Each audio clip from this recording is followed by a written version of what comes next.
Cette semaine, dans le dernier quart d'heure de Smart Bourse, nous recevons les lauréats des derniers trophées de l'innovation LBPAM qui se déroulaient au début du mois de novembre. Et c'est le lauréat du prix Coup de cœur du jury que nous recevons ce soir. Julie Racheline, cofondatrice et directrice générale de Braintail, est avec nous en visioconférence. Bonsoir Julie. Merci beaucoup d'être avec nous et de représenter les équipes de Braintail pour ce prix, donc Coup de cœur du jury qui vous a été remis au début du mois de novembre. À l'occasion de ces trophées de l'innovation LBPAM, on est avec vous dans le domaine des neurosciences avec des solutions qui sont dédiées alors à la médecine de demain, la médecine de diagnostic, la médecine de suivi des patients ou encore de prédiction comme on dit aujourd'hui. Julie, la grande idée des équipes de Braintail, c'est de mesurer le cerveau comme vous dites. Qu'est-ce que ça veut dire, Julie ? Absolument. Et alors, j'irai même plus loin, Grégoire, sur ce que vous dites, c'est-à-dire que c'est déjà la médecine d'aujourd'hui, dans la mesure où les produits, les solutions développées par Braintail sont déjà disponibles et sont déjà utilisées auprès des patients dans différents établissements hospitaliers en Europe et dans différentes études cliniques. Donc, c'est quelque chose d'extrêmement concret et de très réel pour les patients, les cliniciens et puis tous nos partenaires pharmaceutiques et biotechnologiques. Vous parliez de mesurer le cerveau. Le cerveau, c'est un petit peu l'organe pauvre finalement. On mesure le rein, on mesure les constantes cardiaques, on mesure l'état du sang quand on fait une prise de sang par exemple.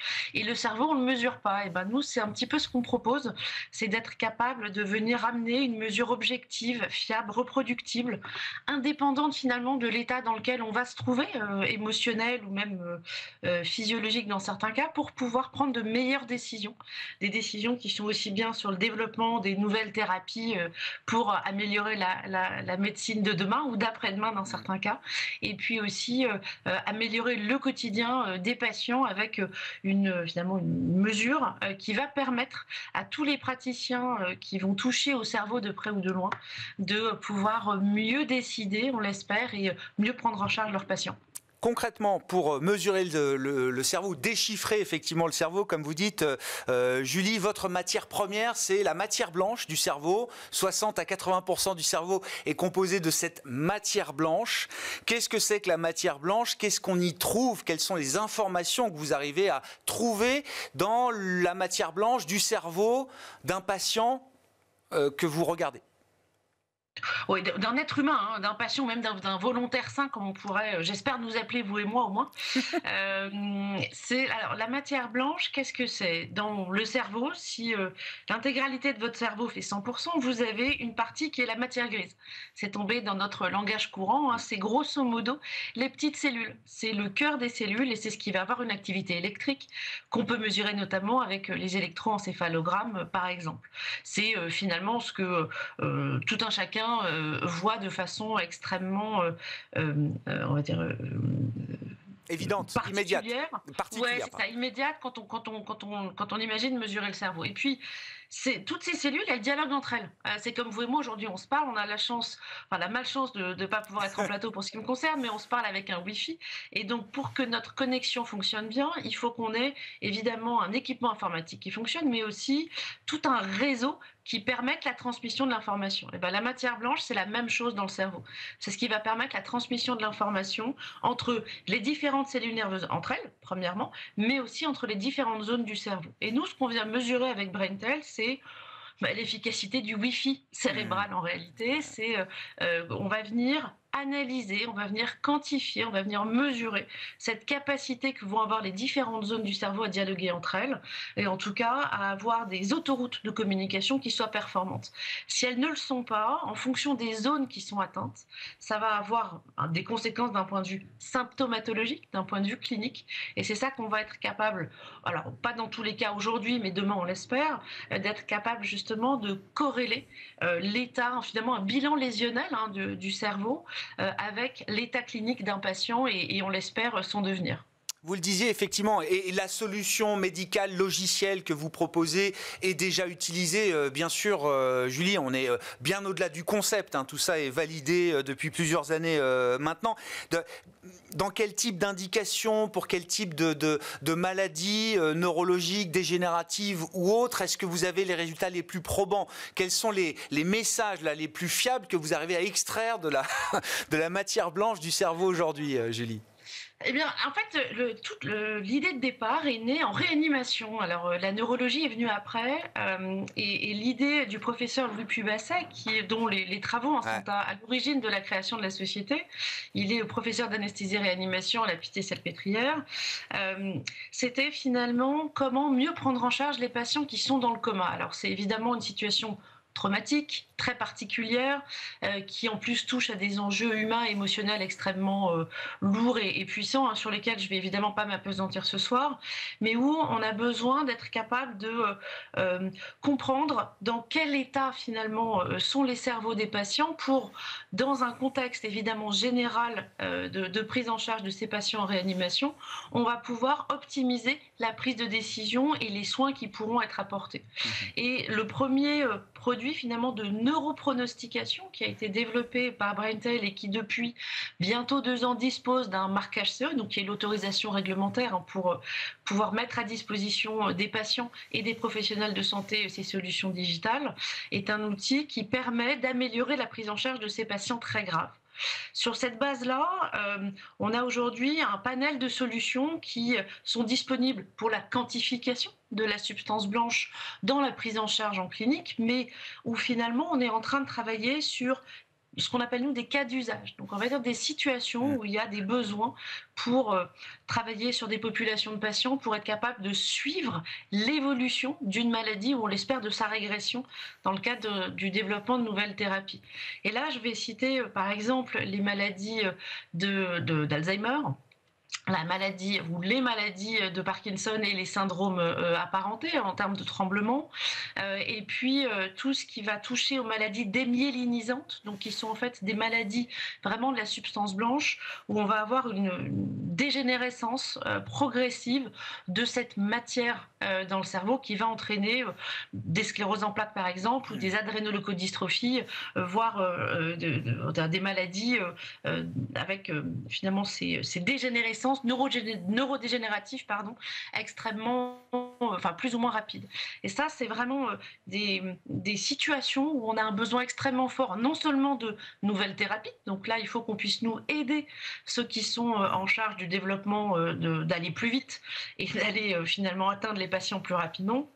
Et puis aussi de proposer une prise en charge des patients à l'hôpital qui sera la plus efficace possible en donnant aux cliniciens des outils pour mieux dépister le plus tôt possible, mieux suivre et évidemment demain améliorer la prise en charge plus largement des patients, quasiment d'un adulte sur 3 aujourd'hui, hein, en réalité.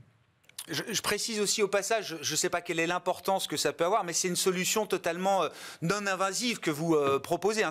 Sur la base d'une IRM, vous êtes capable justement de faire ce travail d'enquête, j'allais dire, dans la matière blanche. Il n'y a pas besoin de grosses et lourdes opérations du cerveau, en l'occurrence.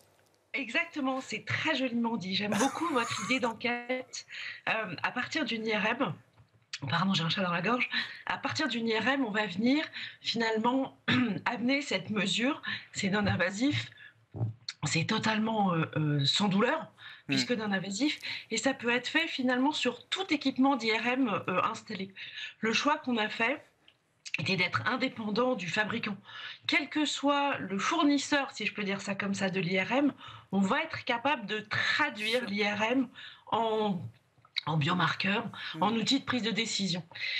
Et ce travail-là, il est évidemment propriétaire, hein, c'est quelque chose qu'on a travaillé, qui fait partie de l'actif de la société, et qui va nous permettre de rendre disponibles nos solutions, finalement, quelle que soit la situation, quel que soit le lieu géographique dans lequel se trouve le patient. Je voudrais quand même préciser que ça ne se fait pas sur n'importe quelle IRM, il faut absolument que ce soit une IRM de diffusion parce que la base de notre technologie s'appuie sur la diffusion de l'eau dans le cerveau. Donc c'est la mesure de la contrainte de l'eau finalement dans le tissu qu'on regarde, donc nous dans le cerveau de nos patients, qui va nous permettre de proposer cette analyse aux cliniciens et à nos clients de façon générale. Une dernière question, Julie. Quel est le modèle économique que vous avez construit autour de Braintail? La société existe depuis 2018, alors avec une équipe médicale, j'imagine, qui mène des travaux sur ces sujets depuis bien avant 2018. Hein. Tout ça est déjà très abouti à vous entendre, Julie. Comment vous avez réfléchi au modèle économique de l'entreprise? Eh ben, le modèle économique est un modèle relativement simple. On a aujourd'hui un dispositif médical. Donc un dispositif médical, il est mis à disposition des établissements, finalement, de ces utilisateurs qui sont les professionnels de santé au sens large. Donc c'est des hôpitaux publics, privés, dans leur grande majorité. Mais tous ceux qui développent des nouvelles thérapies sont des utilisateurs de ce genre de solutions et finalement de cette approche de biomarqueurs qu'on développe. Donc notre modèle, il est mixte, c'est-à-dire que notre utilisateur est celui ou celle qui va suivre les patients ou réaliser les études cliniques. Mais finalement, le payeur n'est pas que la collectivité, c'est aussi tous ceux qui développent des nouvelles thérapies, c'est l'industrie, et c'est tous ceux à qui on propose une solution pour améliorer leur quotidien. Notre objectif, c'est évidemment pas d'être un jouet digital pour faire joli, pour être une application supplémentaire. C'est vraiment d'être inclus dans le soin. Et pour ça, on veut, nous, être la référence. Alors, pour être une référence, il faut évidemment que les cliniciens s'en emparent. Donc on doit être mis à disposition et utilisé par les hôpitaux, c'est une première chose, et demain évidemment en ville. On doit être utilisé par l'industrie pour le développement des nouvelles thérapies, et puis il faut aussi que le régulateur finalement dans notre métier qui est très régulé puisse valider, finalement puisse donner son tampon sur l'intérêt de nos solutions et sur la façon dont ça va permettre d'être la mesure de référence, finalement le standard de traitement. C'est ce sur quoi on travaille et c'est notre objectif à moyen long terme avec le soutien de nos investisseurs, hein, personnes physiques, personnes morales, avec deux investisseurs institutionnels qui nous ont rejoints au capital il y a quelques mois. Donc on a un modèle qui est un modèle finalement de medtech assez traditionnel, pour améliorer la santé de demain. Merci beaucoup Julie et félicitations encore aux équipes de Braintail pour ce prix coup de cœur du jury qui vous a été remis à l'occasion des trophées de l'innovation LBPAM, Braintail ou comment déchiffrer l'histoire du cerveau. Julie Rachine était avec nous en visioconférence, cofondatrice de Braintail.